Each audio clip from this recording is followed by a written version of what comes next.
Ini adalah operasi yang paling mahal. Miliarder menghabiskan 250 juta dolar untuk transplantasi kenangan. Orang yang sama didorong ke dalam perangkap. Adalah tubuh muda yang dibiarkan di laboratorium. Operasi sukses, miliarder hidup kembali. Berbaring di sebelah tubuh adalah kanker stadium akhir. Kematian miliarder diposting di surat kabar online. Tetapi karena sifat khusus dari operasi, dia tidak diizinkan untuk menghadapi putrinya.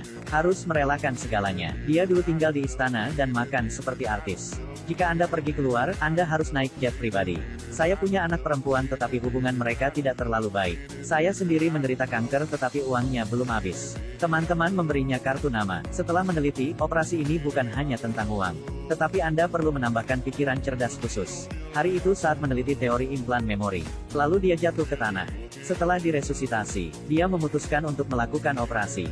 Dia mengunci relik di kuburan terlebih dahulu. Kemudian dibawa ke laboratorium. Seharusnya tidak ada pecahan logam di dalam tubuh. Tapi setelah operasi, dia tidak bisa mengendalikan tubuhnya seperti sebelumnya.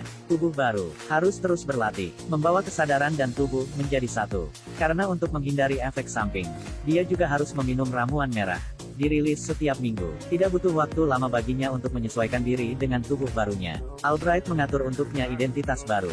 Mobil mewah villa sudah cukup. Kehidupan yang benar-benar baru dimulai.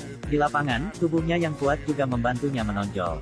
Juga membuat teman baru Anton. Saat beraktivitas bersama anak muda, perasaan ini benar-benar membuatnya naik ke atas. Selama waktu ini, dia minum obatnya tepat waktu. Tidak ada yang salah dengan tubuh. Dia bahkan lupa dirinya sendiri. Dulu seorang pria berusia 70-80 tahun akan mati. Sampai suatu hari dia lupa minum obatnya. Pria yang duduk di depan komputer memanggil putrinya. Tapi aku tidak tahu harus berkata apa. Pada saat inilah banyak halusinasi muncul di depan matanya. Dia segera berlari ke kamar mandi untuk minum obat. Tapi sudah terlambat untuk jatuh ke tanah. Beberapa gambar terus berkedip di kepalanya Ada seorang wanita dan seorang gadis kecil, bahkan ada adegan perang.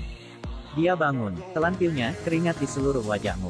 Ini membuatnya sangat takut, dia mengatakan bahwa hal-hal itu sangat nyata. Tapi Albright masih bersikeras bahwa itu semua hanyalah ilusi. Kali ini dia memberi putranya 2 kali jumlah obat. Dia mencoba online, tentang menara air berbentuk labu yang pernah muncul di pikiranku. Ternyata benar-benar ada, jadi dia pergi ke tempat itu. Benar saja, saya menemukan menara air berbentuk labu. Di sebelahnya ada rumah. Tidak ada seorang pun di rumah. Tapi dia tahu, tubuh ini bukan transplantasi lab. Itu dari seorang prajurit yang benar-benar ada. Selanjutnya, ia memiliki istri dan anak-anak. Madeline tidak tega suaminya hidup kembali. Dan miliarder Damian tidak tahu bagaimana menjelaskan ini. Pada saat ini, orang-orang dari laboratorium datang. Anton, teman barunya, ternyata adalah petugas laboratorium yang dikirim untuk memantaunya. Ternyata tentara Mark itu mengumpulkan cukup uang untuk melakukan operasi pada putrinya. Itu menjual tubuhnya. Damian menggunakan alasan untuk pergi ke kamar mandi. Tapi melihat mereka membakar mobil Madeline, mungkin ingin membunuh orang untuk membunuh mulutnya. Karena tubuh masih memiliki pengalaman berada di tentara. Berkat teknik bertarung tubuh ini, Damian dengan cepat melakukan serangan balik. Kemudian ambil pistol dari tanah. Mengandalkan penilaian dan lolos dari kematian. Anton memerintahkan seluruh rumah untuk dibakar. Damian mengambil Madeline dan bersembunyi di ruang bawah tanah.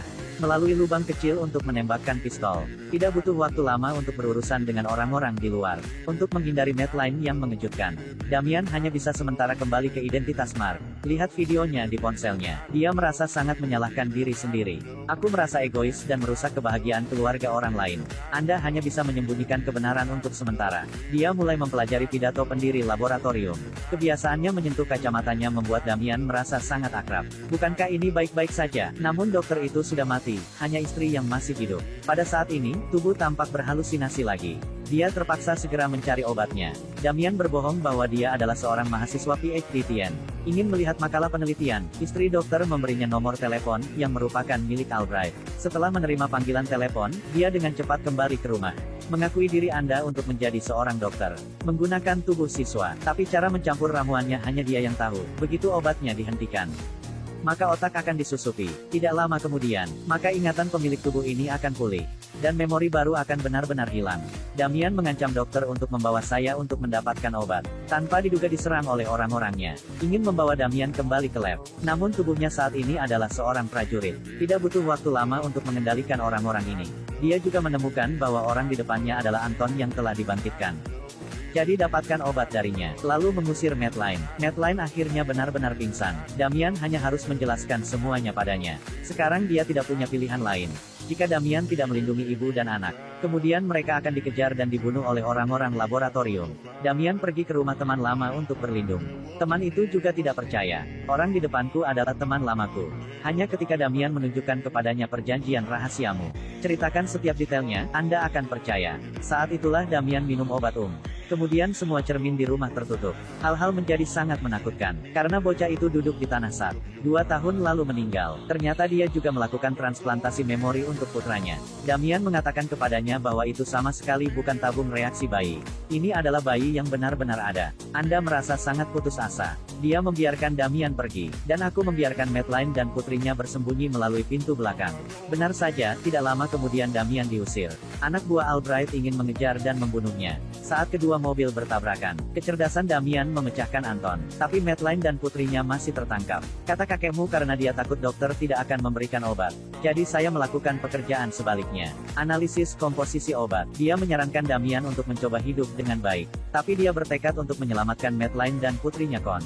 Karena untuk mengetahui lokasi lab, dia berhenti minum obat, untuk mengambil ingatan pemilik tubuh, untuk menemukan petunjuk dari sana. Damian menemukan lab rahasia. Setelah berurusan dengan beberapa nama untuk waktu yang lama, dia memasuki laboratorium, orang di depannya adalah Anton. Pada saat ini, dokter di balik kaca angkat bicara. Dia menemukan seseorang yang ingin membeli Madeline dan bayinya. Damian segera melepaskan tembakan, tapi ini kaca anti peluru. Dia dikendalikan oleh orang-orang. Dokter ingin menggunakan tubuh ini sebagai ganti Anton. Pada saat itu, Damian mencuri peluru.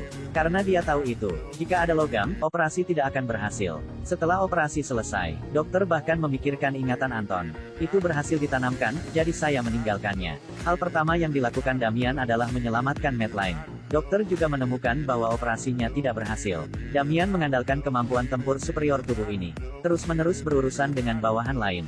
Pada akhirnya, bersembunyi di lab. Dokter menggunakan obat-obatan untuk mengintimidasi Damian. Kurang dari setahun tanpa obat, ingatan Damian akan benar-benar hilang. Tapi dia tidak tahu bahwa Damian memiliki obatnya. Meskipun kaca ini tahan peluru, itu tidak tahan api. Damian juga membakar tubuh dokter dengan itu.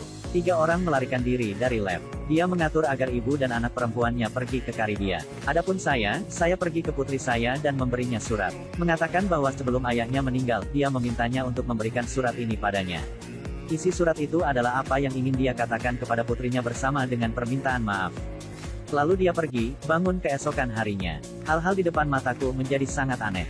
Laptop di depan ada videonya. Ternyata menjadi miliarder. Damian, berhentilah menggunakan narkoba untuk mengambil alih tubuhmu. Ini mengunci diri Anda, akan berhenti merokok. Sampai ingatan tubuh kembali. Kemudian Damian menghilang. Dia memalsukan segalanya untuk Mark. Jika kenangan bisa ditransplantasikan, apakah manusia akan berumur panjang?